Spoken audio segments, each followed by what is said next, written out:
Hi, I'm clinical hypnotherapist Stephanie Conkle, and today I want to just remind you that you don't have to put a person into deep trance or profound somnambulism or regular somnambulism in order to get results.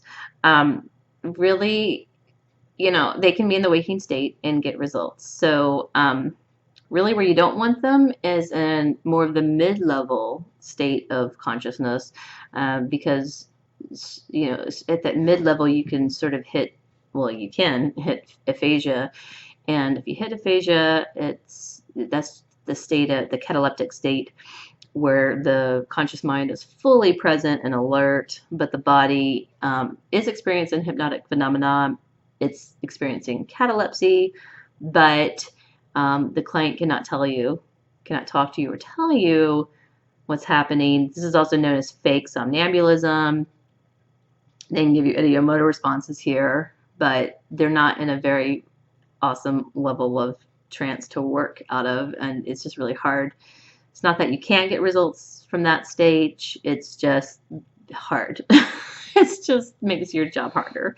So because of that reason, I only work in two states as much as I can. I mean, every once in a while I'll hit that mid-level state and it's frustrating.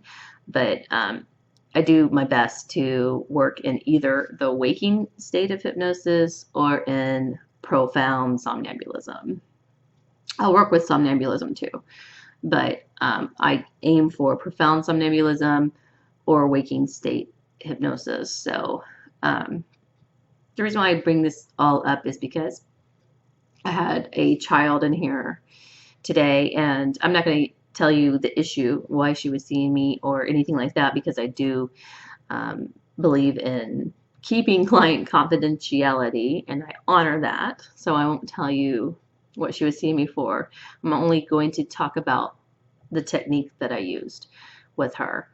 And so even though she was over the age of 8, meaning that I could actually use deep trance hypnosis on her if I wanted to, I kept her in the waking hypnosis state, and I just used NLP with her, and I stacked anchors, and we practiced firing her anchors, and we practiced changing states, and we used her imagination. So just like in previous videos that you see with me hypnotizing my young daughter, we just used her imagination. So her mother, at the end of today's session, was kind of, because she sat in on the session, was kind of concerned that I didn't put her into a deep state of hypnotic trance, that I didn't put her into profound somnambulism. And of course, I'm the profound somnambulism expert. That's my niche or niche or whatever you want to call it. So I am the expert of that. And I get most of my clients I put into profound somnambulism. But in the case of this child, there was a reason why I didn't put her into deep trance. And the reason was because she was scared of it. Because she had gone to a psychotherapist who had tried to use hypnosis on her. Whatever he was doing wasn't working. And so he got frustrated with her.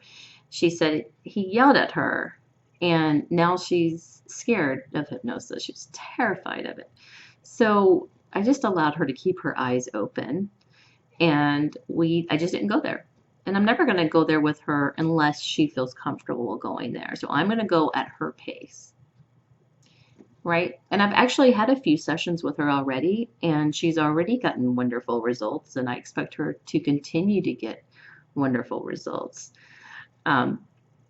But every time I do these sessions, the mom asked me, is concerned because she didn't go into deep hypnosis. It didn't matter what I said in my pre-talk, how depth of trance doesn't matter, that it's really the results that we're after. Then finally I said something today that I think the mom finally understood.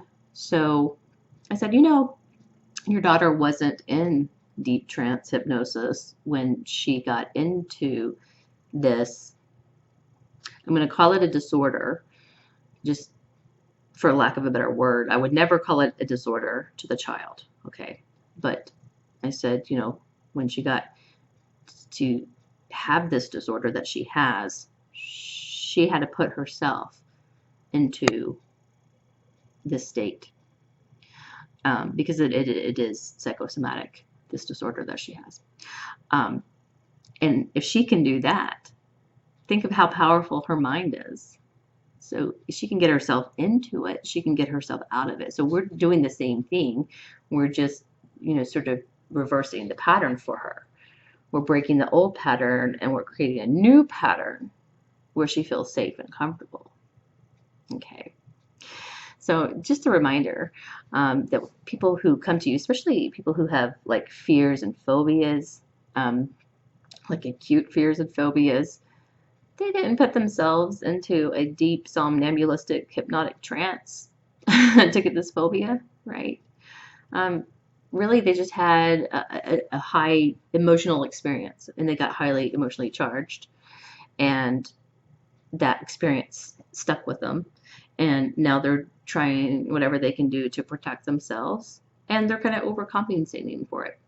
And it's happening at the subconscious level, because consciously they want to do the thing that they feel like they can't do, but subconsciously there's a part of them that is protecting them, right? So you don't have to put a person into deep somnambulism in order to get results. You can keep them in the waking hypnosis state. You can keep them feeling comfortable. If they don't want to close their eyes, they don't have to close their eyes. You can suggest for them to close their eyes with this child, only because she was treated the way she was. I've been using very like soft gloves with her, right?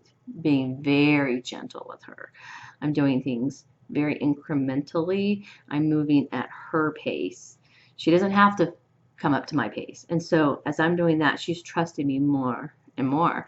And now the sessions are are quicker and even more powerful as we come more and more into rapport with each other, and she trusts the process. So, all right. Just wanted to remind you guys of that. And some of you who are watching this have never heard of that. And some of you might just need a reminder, a refresher. And I love you guys. Thank you for watching. Please like and subscribe, and I'll see you in the next video.